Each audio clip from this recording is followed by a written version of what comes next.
भोजपुर के शाहपुर थाना क्षेत्र के बिलौटी गांव में हुए भरत भूषण तिवारी के कथित एनकाउंटर मामले में रोज रोज नए खुलासे हो रहे हैं। जहां भरत तिवारी की मौत को लेकर परिजन और ग्रामीण पुलिस पर फर्जी मुठभेड़ का आरोप लगा रहे हैं, विशाल न्याय मार्च निकाल रहे हैं, वहीं सियासत ने भी इस मामले में रफ्तार पकड़ ली है।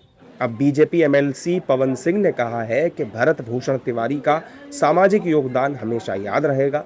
पवन सिंह जल्द ही भरत के परिवार से मिलने की बात भी कह रहे हैं। उन्होंने एक्स पर लिखा, शोक संवेदना एवं निष्पक्ष जांच की मांग। भरत भूषण तिवारी केवल इतना चाहते थे कि जनप्रतिनिधि एवं प्रशासनिक अधिकारी जनता की समस्याओं का समाधान करें तथा गरीब, वंचित एवं बाढ़ पीड़ित परिवारों को उनके अधिकारों से वंचित न रखा जाए। भरत भूषण तिवारी समाज के लिए संघर्ष करने वाले एक जागरूक एवं संवेदनशील व्यक्ति थे। उन्होंने सदैव गरीबों, असहायों, दलितों एवं जरूरतमंद लोगों की आवाज उठाने का काम किया। कोरोना महामारी, बाढ़ जैसी प्राकृतिक आपदाओं तथा अन्य कठिन परिस्थितियों में उन्होंने अपने सामर्थ्य से बढ़कर समाज सेवा की। उनके ऐसे अनेक उदाहरण मौजूद हैं जिनमें वे प्रशासनिक अधिकारियों, पुलिस पदाधिकारियों एवं समाज के लोगों के साथ मिलकर जनहित के कार्य करते दिखाई देते हैं। आज उनकी मृत्यु की घटना ने पूरे समाज को झकझोर कर रख दिया है। इस घटना को लेकर अनेक प्रश्न भी उठ रहे हैं। यदि विभिन्न माध्यमों से प्रसारित जानकारी एवं वीडियो में दिखाई गई परिस्थितियां सही हैं, तो ये आवश्यक है कि पूरे घटनाक्रम की निष्पक्ष, पारदर्शी एवं न्याय संगत जांच कराई जाए ताकि सत्य जनता के सामने आ सके। मैं बिहार सरकार, संबंधित उच्च अधिकारियों से इस पूरे मामले की उच्च स्तरीय, निष्पक्ष एवं पारदर्शी जांच कराने की मांग करता हूं ताकि सत्य सामने आए और न्याय सुनिश्चित हो सके।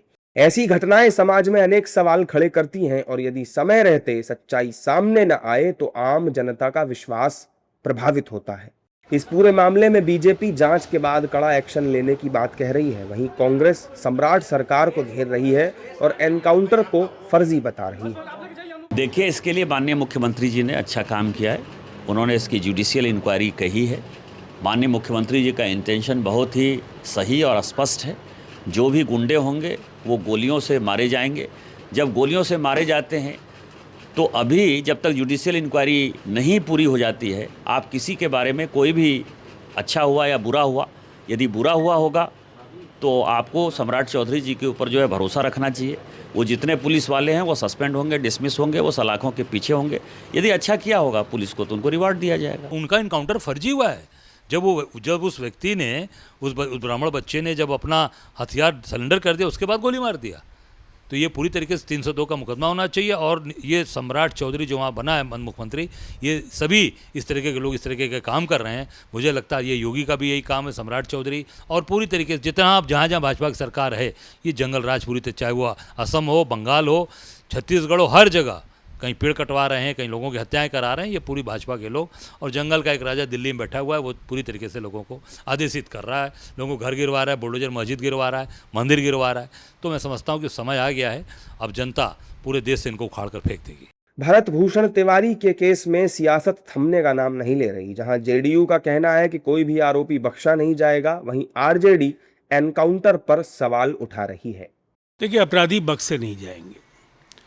जो भी इस तरह की वारदातों में संलग्न अपराध कर्मी हैं, अगर वो बिहार को देखें तो उनको मालूम है कि ऐसी घटनाओं के बाद उनके खिलाफ कार्रवाई अवश्यंभावी है और कठोरतम कार्रवाई होगी। कोई इसमें बख्शा नहीं जाएगा। हमारा मानना है, हमारे दल ने भी एक डेलीगेशन भेजने का निर्णय लिया, लेकिन हमारे लिए सबसे महत्वपूर्ण क्या चीज़ है, एनकाउंटर कभी भी सिर्फ एक व्यक्ति का नहीं होता।